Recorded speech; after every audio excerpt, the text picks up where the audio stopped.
Welcome and good morning to all that are watching from wherever you are, and to all that are here in the sanctuary here at the chapel at AST. Thank you for taking time to support the Atlantic School of Theology graduation research projects and to allow the participants to have a voice and to be heard. I was drawn to this topic because of an unfortunate experience that I had in ministry. It led me to ask, as a pastor, how do you process those unexpected events that leave you feeling like you have been punched in the gut? I was looking for answers in how other clergy picked themselves up, dusted themselves off, so that they could get back in the saddle, so that they could continue to answer God's call in the world. And in my research, resilience looks different from clergy to clergy, depending on their coping mechanisms, life experience, support mechanisms, and mental outlook at the time that they're undergoing this gut punch. Not everyone handles conflict the same way. Some people become emotionally paralyzed. Some want to stand up and fight for their rights, while others become uncomfortable and want to run and hide and go the other way. We might take any one of these responses depending on the conflict and our frame of mind at that time. There'll always be conflicts in ministry, but there seems to be an increase in bad and toxic behavior in congregations that were mentioned in an article, Church Bully. More and more clergy are feeling like a target. And it's a story by Christopher White that was in the upcoming Broadview, April-May 2024. The article shares stories from clergy who were bullied. The article quotes Wesley Butch, that has completed his doctoral research in November, asking 184 United Church clergy, noting that an alarming 16% of them have depressive symptoms. Butch is also researching the link between bullying and clergy depression. There's good evidence that when bullying does occur, it is more wounding than incivility, he says. And incivility is rude and disrespectful, hurtful behavior that may or may not be intentional and that violates workplace norms for mutual respect. Author Reverend G. Lloyd Rediger notes that in his book, Clergy Killers, Guidance for Pastors and Congregations Under Attack. Yes, conflict in churches are normal, but incivility and abuse are not.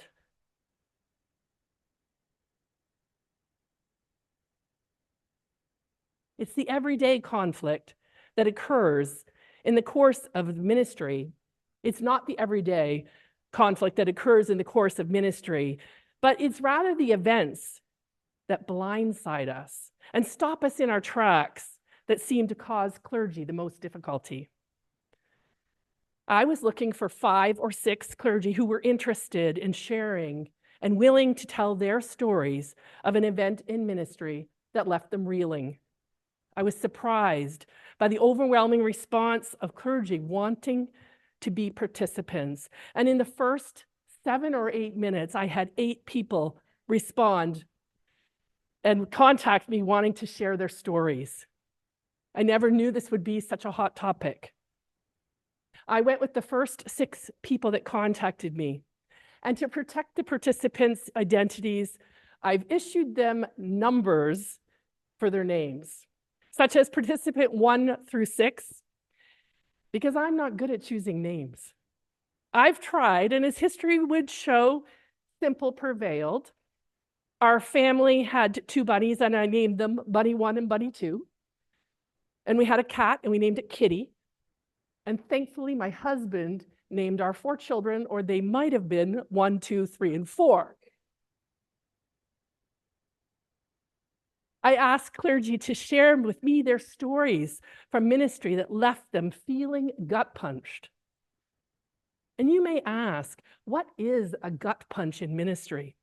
And for the purposes of this grad project, a gut punch is when you feel that you've been hit so hard emotionally that it actually feels like a physical blow. The effects may be felt through any combination of physical symptoms, such as loss of appetite, sleeplessness, nausea, headaches, or an inability to process thoughts. During my interviews with the participants, they shared their gut punches with me. One participant shared that in the first few weeks at a pastoral charge, they publicly missed thanking someone at a church event. When it was brought to the student pastor's attention, they tried several ways to make corrections and apologize, but the apology was not accepted. And systematic bullying began. And when the individual that was upset regularly talked all through the worship service. This escalated through other conflicted behaviors that lasted over a 2-year period until the bully made a formal complaint about the student pastor to the lay supervision team. And at that point, when it finally became public, the pastoral charge gave the support to the student pastor, and the bully left the church. Another participant outlined that during the last 2 years of their ministry with their pastoral charge, they had many medical issues. They lost time due to illness, many surgeries, and recovery. The congregation secretly moved to oust the minister. Traumatized by this event, the minister moved to another church. A third described the following situation. Members of the congregation were not supportive that the minister requested and took a sabbatical leave. A few months after their return, the pastoral charge notified them that they were cutting their hours in half, effective next week. The minister objected, and the pastoral charge followed up by reporting them to the institution as ineffective in their ministry. The minister was put on leave while undergoing investigation. Rumors spread where they lived that affected their family. The minister found in subsequent remedial interactions with the institution that they were unsupportive. The minister has since accepted a new position, and the new congregation is very supportive. Yet another said because of their reputation, they were brought in to help a congregation grow. Construction work was undertaken on the building, and the minister's approach was at odds with a member in the congregation. Through the members' contacts nationally, they did absolutely everything they could to get the minister fired. And in the end, the member left the congregation. This was one of 4 gut punches that this interviewee has shared with me over a very long ministry career. One of the other gut punches that they shared mentioned a sense of betrayal. The long-term members who had become very close with the clergy blurted out while having dinner at the manse, "We're leaving and we're moving to another church."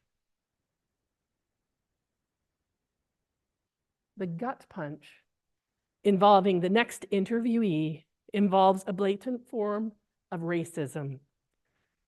The minister was approached after the service by a member saying, "We have no interest in hearing about your background or who you are. You're just paid to be the minister." This offensive comment shook this clergy to their very core. They felt that this was very unchristian and goes against Jesus' interpretation of the commandments to love one another. This minister has since accepted another position where their culture and ministry are fully supported and encouraged. The final situation involves a minister who witnessed harassment of one staff member against another staff member. With permission, the minister brought this situation to the attention of the pastoral charge and the institution. A lawsuit ensued by the accused against the minister. The staff member was not held accountable. The minister did their part in responding to the policies of the institution, but did not receive the support from the pastoral charge or the institution. The minister was so traumatized by the events that led and followed the event that they left the church. More than a decade later, this was still very hard for them to talk to me about. Frequently, there are stories shared in a large private clergy Facebook group of some disturbing situations that clergy faced within their ministry. 2 of the 6 participants that I talked to noted that they sought advice in this online platform. Similar to Job's friends offering advice, not all advice is helpful. Both participants were advised that this was not an appropriate platform to raise their concerns because it wasn't a safe place and you never know who is listening. When we think of unexpected, unsettling ministry experiences, we're not talking or referring to those everyday upsets when things don't go as planned. Tenseness in an interaction, and it upsets you in the moment or for a day or so. But we are specifically focusing on the unexpected events that have a visceral feeling, leaving you feeling like you've been punched in the gut. When I asked the participants, what does it feel like to be punched in the gut in ministry? One remarked, it takes the wind out of your sails. Another said, it's that confrontation that blindsides you.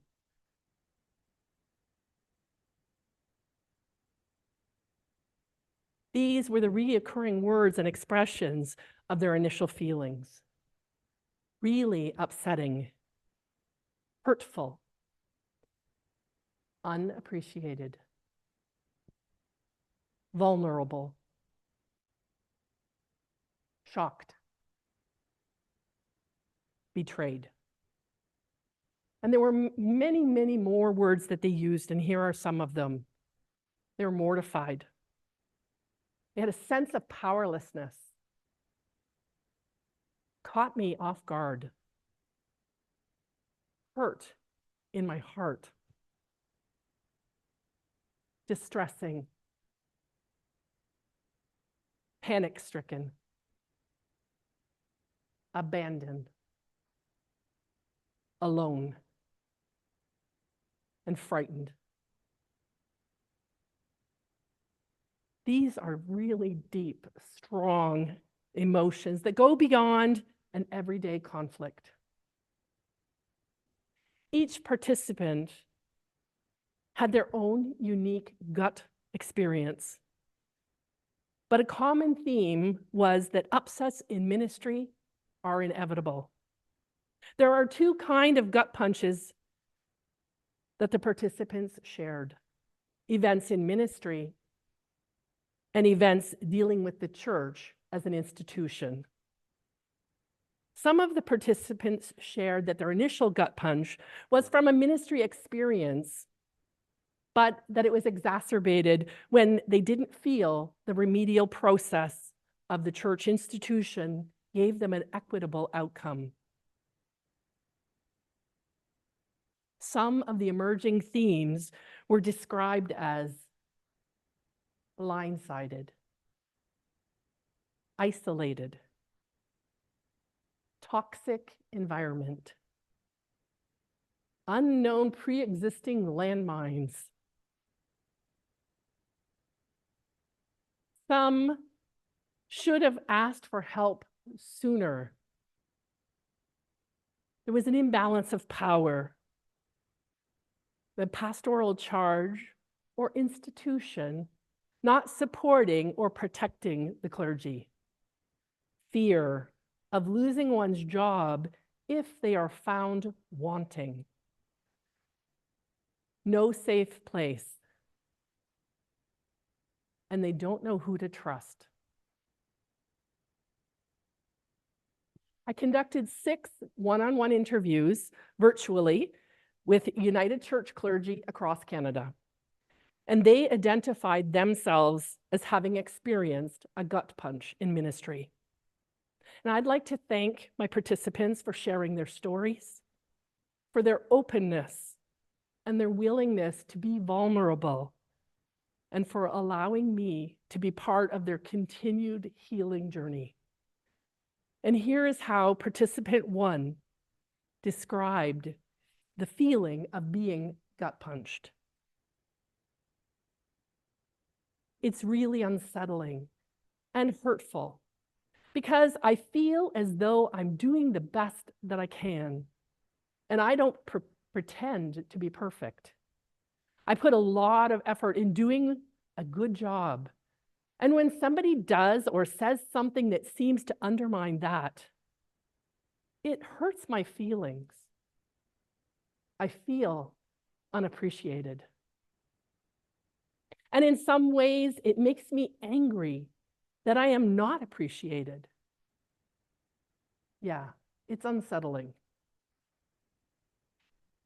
And participant 2 shared, well, there's a sense of powerlessness, that you are incompetent to solve whatever problem is faced, or that you feel it is your bound duty to be the one to solve the problem. When asked how to explain a gut punch, participant 3 responded, "Why are they doing this to me?" That's the first thing that comes to mind. I didn't do anything to deserve this. Why is this happening to me? I'm trying to do a good job. I'm trying to do the best of my abilities. I'm very busy.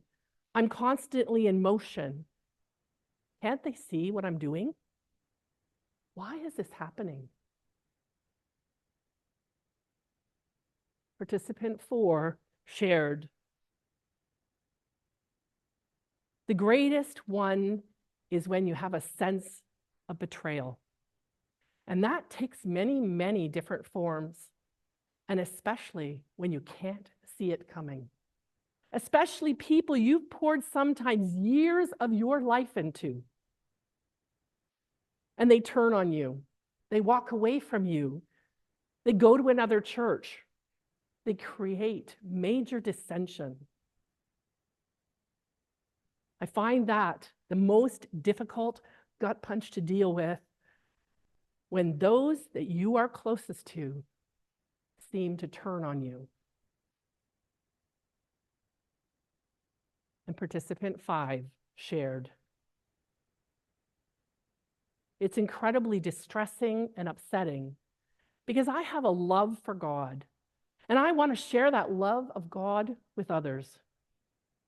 And when I'm being treated in a manner that is very unchristian, it goes against my very sense of who I am and why I'm doing what I'm doing.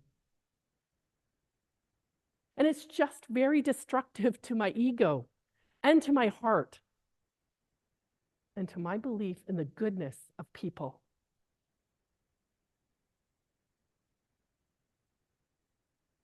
Participant 6 shared. They were shocked, humiliated, and panic-stricken. Who do I turn to now? Nobody gave us training for this in theological school.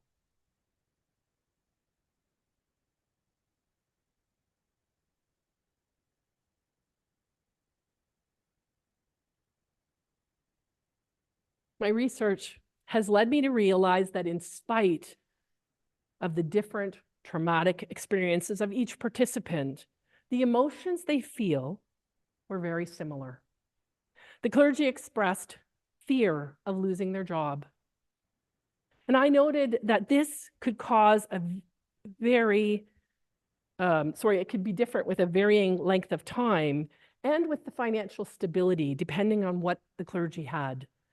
It was also expressed the fear of being judged and considered incompetent, and a fear of not measuring up. However, when dealing with people and volunteers in their church, they too can fear losing the church or an unsatisfactory change or insufficient resources to run the church and a lack of volunteers to provide the work of the church.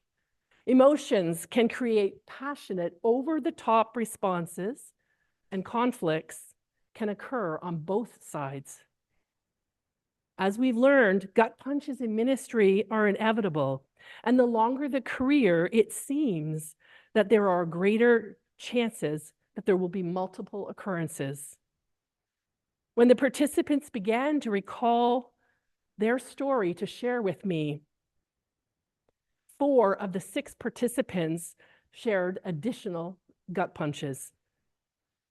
One minister with over 3 decades in ministry had 3 gut punches that they shared, with the 4th that they considered to be as a result of the global pandemic. I observed in conversations that when the initial conflict was repeatedly visited, or systematic bullying continued over an extended period of time, it compounds that initial event. And the trauma continues to fester. And participant 2 likened it to a wound, a scab. And if you keep picking at it, it will never heal. When I asked the participants, how do you feel about it now? One shared, it still makes me angry. I would never go back to that church. I feel really sorry for them that they are so close-minded. And I really feel that they missed a good opportunity to be open to a different way of looking at the world. Another shared, there was no debriefing.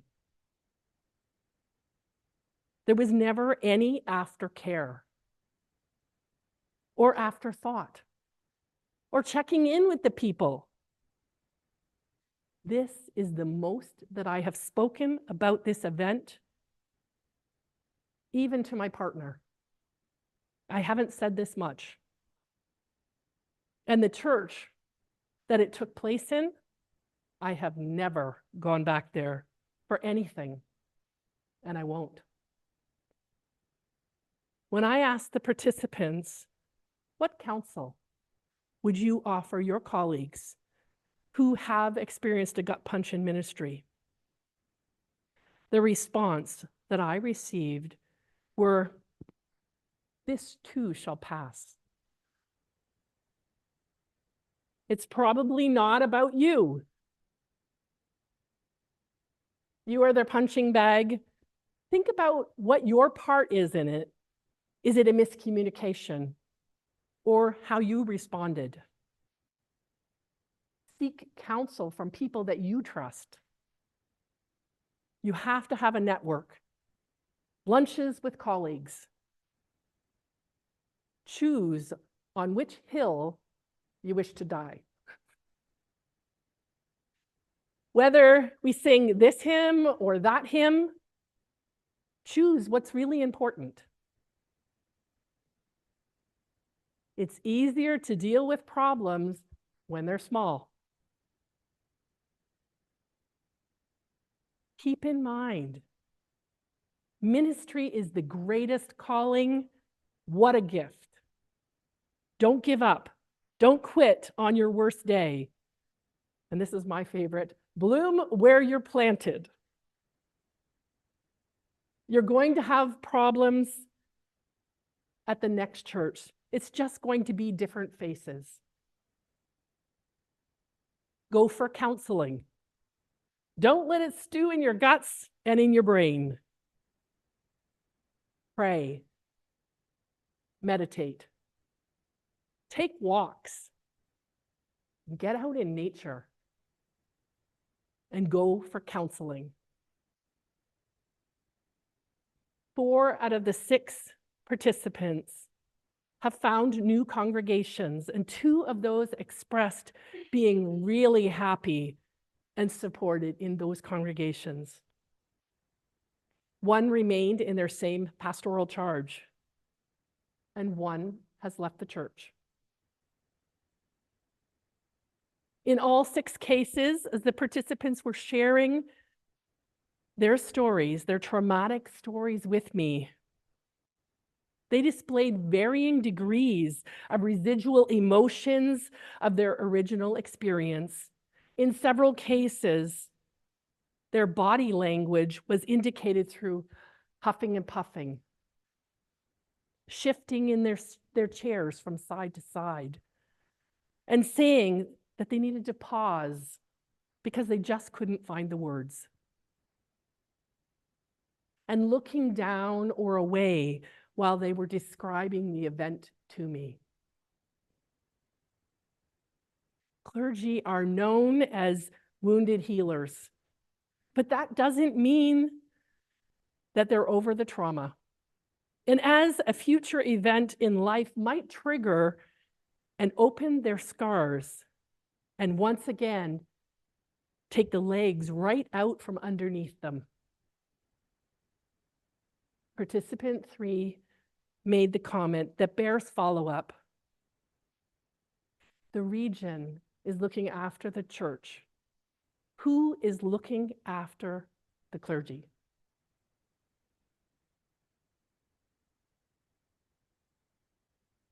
Just as a rider must get back in their saddle when they've been thrown, clergy must find the resilience to continue to answer God's call to the best of their ability.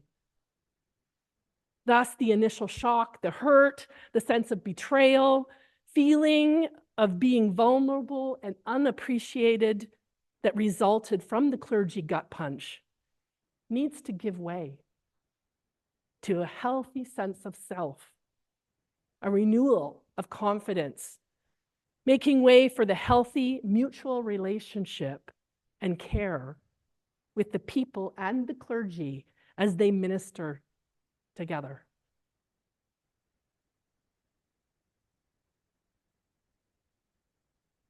Thank you to Dr. Jody Clark and to Dr. Sinas. Thank you to all that offered your support and your encouragement as I was going through and meeting with the participants and preparing for today. And thank you to the participants for trusting and supporting me with your stories. Thank you.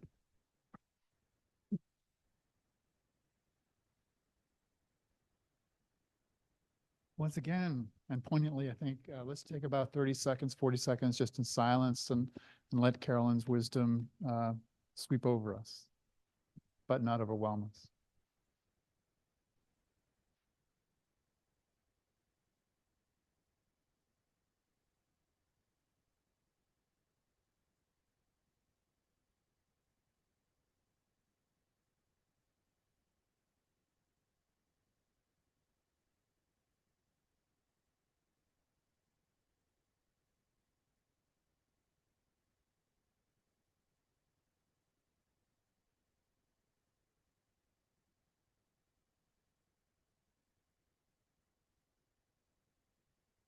And let's come back into this space. Comments, questions, thoughts? Ben. Hi, Carolyn. Thank you so much for that wonderful presentation. It was excellent and really insightful. One of the big things that jumped out at me, and this is, forgive me, this is kind of a multi-part question, but one of the more disturbing things, I guess, that jumped out at me was that you had 6 participants, and several of them mentioned that they didn't feel supported by the denomination itself when it escalated to that point. And several of 6 is a disturbing percentage of 6. So my question is, did any of your participants mention being supported by the denomination if it went that far? And for those that did not feel that way, did they talk about how they overcame that feeling as well as they went on to a new pastoral charge? Or as you mentioned, one participant left the church altogether. So I'm just curious about that. Okay. So there was, as I said, there was multiple experiences that some people had. And one of the other experiences that I didn't talk about, it was back when you had presbytery and conferences in the United Church. And they were talking about how in presbytery, they had so many connections and contacts. And it was the contacts that they had made in the church that were instrumental in helping them to come. And the one gentleman that I mentioned that that left his church, he said that he had contacts that kind of helped and told him what was happening and kind of led him to understand that there was this ousting happening and where he could go with it, where he could go. And he did down the road, he has a church that he is happy in, and he isn't one of the two. He has a church that he has found that recognizes who he is and appreciates him. And I think that for myself is what when you get that church. So does that answer both your questions? Does that answer your question? Yeah. I didn't want anyone who didn't feel supported if they how they overcame that feeling or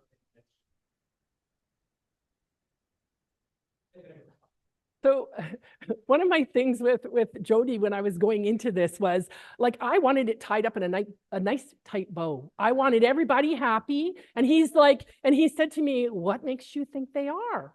And I was like, but aren't they? So we kept coming back to this, and we more than once, we kept coming back to me wanting it nice and neat, right?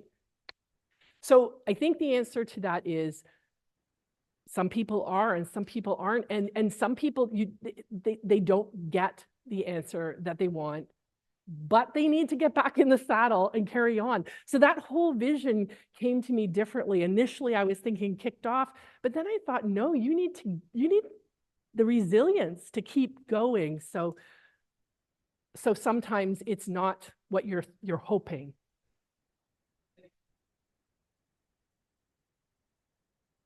Carolyn, there are many questions online. Ah. I'm going to ask one on behalf of Sonia Vanderhoof Fraser. She says there's a strong tie between your presentation and Chris's presentation yesterday on trauma and growth and spirituality. In particular, the reality that we can only come alongside another in ministry in so much as we have worked through our own trauma and experiences. From your interviews and research, is there an experience or an education or tools that could be added or expanded upon in seminary and or in the early years of ministry to strengthen candidates for when conflict arises?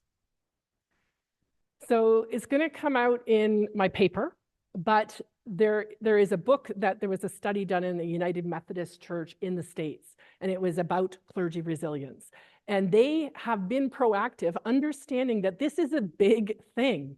And they have started a program to help with self-care and telling clergy what that is, showing them what that is, and understanding that they're so busy that they're going to fall off. So they built into their plan how to get them back on and to come back and check with them again and rework it. And they noticed a difference. And that sounded exciting. So I think that it is just becoming, it's continuing to becoming awareness increased. So let's hope that that is something that schools and the church will look at as being part of, not just go do self-care, but maybe what does that look like? And since I have the mic already, I'm going to ask a question on behalf of myself. I'm Dave Sinnes, a faculty member here at AST. You mentioned that your participants were all part of the United Church of Canada. Yes. You also mentioned that they, many of them, if not all of them, were concerned at one point about losing their jobs. Yes. And I'm wondering what the denominational structure of, if you've noticed that playing into that at all. I imagine, for example, churches where priests are assigned, or denominations where priests are assigned to parishes rather than apply Right. as a candidate, might have very different worries about those kind of ministry experiences. So I'm wondering about the hierarchy or the nature of the United Church, or specifically I was just talking about that yesterday to someone about the fact that in other, like that priests are set at a church and we're not. So there is that vulnerability. What they were talking about specifically was they didn't want to rock the boat, right? They didn't want to, it wasn't that they thought they were going to lose their job over one thing, but they thought that if they rocked the boat, that would cause them to lose their job. And they, in one instance, they were young and had just had a child and didn't have the funds to not be working in a church. So that created a vulnerability. And I don't know about the differences about, people that are assigned versus us going and looking for our positions, if that would create more security. I don't know that, but I do know that they felt vulnerable about losing their jobs to do with the conflict. Julie. Hi, Julie. Again, I'm Div. You're all getting to know me. Carolyn, thank you. That was a really great presentation. Part of my background was in the public service and working in ethics and a whistleblowing function, and helped setting up a new whistleblowing function when it came into law. I'm interested in the life cycle of these churches within the United Church denominational polity, in that many of them are heading towards the dying phase of their parish life. And as they do that, congregational conflict becomes more rife. And in this course of that, Yep. personal trauma on all sides Yes. is really prevalent. Also knowing by working in a mechanism that had functions of both mediation as well as a formal review process, which was more objective. There are two phases to this. The one phase, which is personal subjective, this is how I feel, this is how that person is making me feel, and that's an important part, but it isn't where it stops. Then there's another part where you can have objectifiable behaviors and principles that can be measured against in terms of what you can gather, what people have done, said, impacts, and so on. Okay, that's one level, but I'm thinking there might be a duty of care here on the part of the church with regard to the clergy to look at what are the systems and structures of power within the church that enable those who are bullying to really effectively bully. We had a system for dealing with vexatious complaints in the public service, and that was a formal process.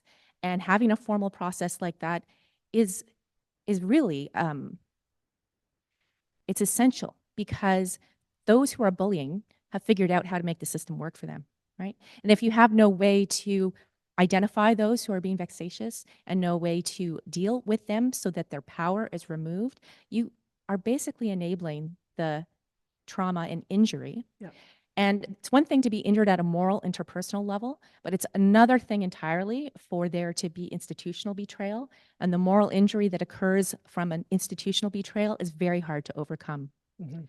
So if we want there to continue to be clergy who can sustain a ministry after such traumas, I think a duty of care is important. And then I think an ability to go in and prevent institutional betrayal is imperative on the part of the church. And I think with that there is training of lay people on how to deal with a bully in their midst. And there's also training maybe of clergy on how to deal with this. Like what are the possibilities? Yeah.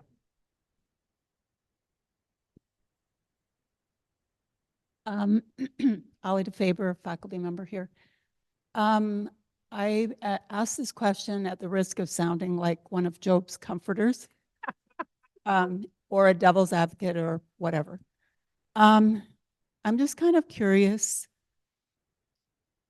Is there, like, I guess I worry when, okay, there's the clergy person and bully kind of dichotomy.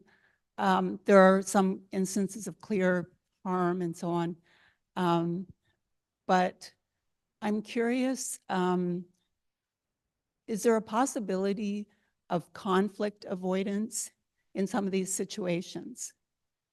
And I guess I'm kind of thinking about what Jody might kind of ask a person to say if you're blindsided, you might not be able to do that in the moment. But the person who came up and said, we don't want to hear from you. We don't give a crap about your culture, this and that. Yep. So you feel just kind of punched in the head or gut or whatever. Mm-hmm. But to go back to that person and say, and again, I'm channeling Jody here. So I sense some anger. I sense. Are you angry? So I guess I wonder, because I have seen in congregations, like at board levels, where I was debating something, remit 6 or whatever it was, and I just noticed that there was no ability to have a constructive dialogue, conflict, whatever you want to call it. I've watched people kind of rally behind the clergy person, and when some of their behaviors were really problematic. So, and I'm not suggesting that Some of the that's clergy's behaviors were problematic. yeah. Like it, but I'm Mhm. but underlining the conflict avoidance, that I didn't see a capacity to have a debate about things. Mhm. And like that person who said, I don't want to hear your background. Well, if you run away in the opposite direction, you don't start that conversation. Right. So like, are you being threatened by the ways that you perceive that I'm different? Well, Are you like, this is the question the Yeah. clergy person might have Yeah. asked. And again, I don't know the circumstances, Yeah. but I do wonder about the capacity for conflict. so that would go with what we just talked about, which is probably training people how to deal with those type of situations when they do get a conflict, because there's going to be a conflict. But in that particular instance, that person is still unhappy with how they didn't respond, but you know what, it depends on how you are and what you're going through, whether or not you can be that person who says, no, like, I'm not going to take you talking to me like that. Or maybe the frame of mind you're in right now is, I don't believe that was said to me. Like, I just, and it shuts them down. So I don't like, and maybe one day you act one day and maybe another day you act another. But I mean, obviously saying to someone, You seem upset.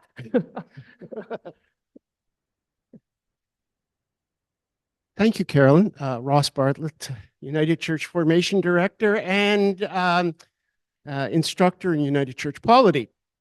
And what you're saying is both highly relevant and very timely.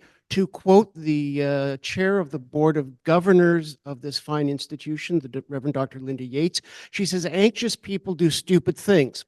And the United Church is increasingly anxious. And there are a couple of systemic issues that you raise. First of all, the change in our polity has left many clergy feeling increasingly isolated. The Yes. absence of presbytery without a replacement has left them feeling increasingly isolated. The people who should have the duty of care are increasingly overwhelmed. Yes. And so if you're not a raging conflagration, you slip off the table because they're trying to put out those, which means we have some issues there. The other challenge, and this is sort of a new area for my research, is that we really have within the denomination no ways of disciplining members. Mm. It says that the congregation is responsible for the discipline of members, but there is no disciplining. And it's easier in congregations to allow bullies to continue because the bully is going to remain in your community Yes. while the minister moves on. And So you point to a variety of things, and I'm just wondering, can you expand a little bit on where the clergy that spoke with you did find their support? Because there are things available, but you got to dig to find them, which when you're feeling gut punched may not be the best time to be doing that kind of research. right. So the people that I spoke with, if they were going through a process where where it was a remedial process where they were being investigated, they were told, you can't talk to anyone. You can't share this. Don't speak to anyone.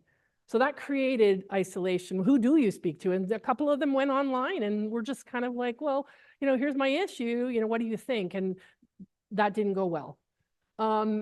They did find that, as one person said, they shared meals with colleagues, and sometimes it's not United Church colleagues. Somebody said in the States they had a group that they met with, and one was saying in particular, make those groups now when you don't have an issue, right? Because when you have an issue, then you're like trying to figure out, okay, well, will you be my friend because I got a problem here? It's big.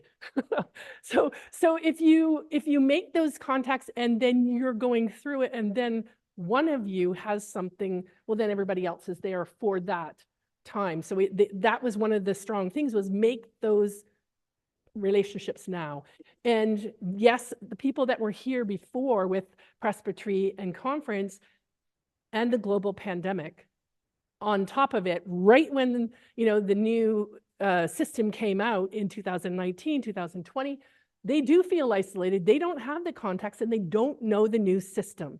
Right? So we are starting to have events in person again, and maybe that they can start networking and making those contacts. But a lot of them were inward things, yoga, walks in the park, going to a sanctuary, like a bird sanctuary or something like that, or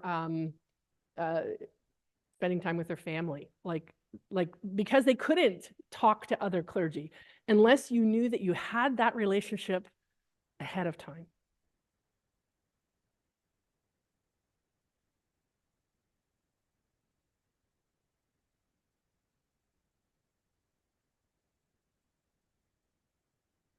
So, Carolyn, is there, thank you for your presentation. Is there a helpful doctrinal framework in which you would treat this material? What doctrines speak to this? I think the Sabbath. I think that building time in to look after ourselves and taking that time in reflection with God, in quiet time with God, and to do the things that replenish and restore our souls. I think that that is where you're going to find the most healing, I would think. That would be my thought. Yeah. Pass the Stay- mic. Yeah, stay Pass with the the mic. question. Stay with the Pass question. the mic. Because those are practices more than they are doctrines, right? So keep that in mind.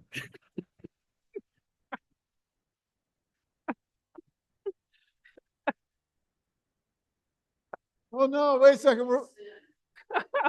We're avoiding conflict here. Dr. Fennell, do you have a doctrine that would work, do you think? Do you have one that comes to mind? Sin. Look, Sin. seriously, I'm not kidding. Yeah. Yes. Sin, right? The So doctrine of just sin. the other thing, Carol, I'd say really quickly. So you think they should sin? No, we're talking about the No. nature of sin. Yes, of Yeah. course, yes.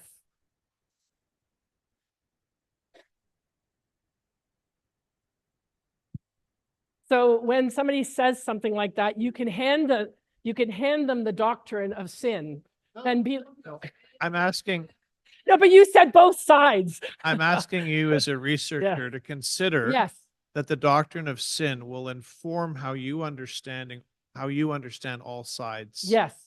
How as a researcher, I understand all sides of Right. what they're doing. Yes. Right. Yeah. Yeah. Thanks.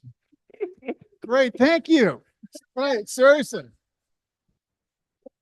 I'm going to PEI now. No, actually, all I heard was, I didn't hear the EI. All I heard was, I'm going to pee now. So,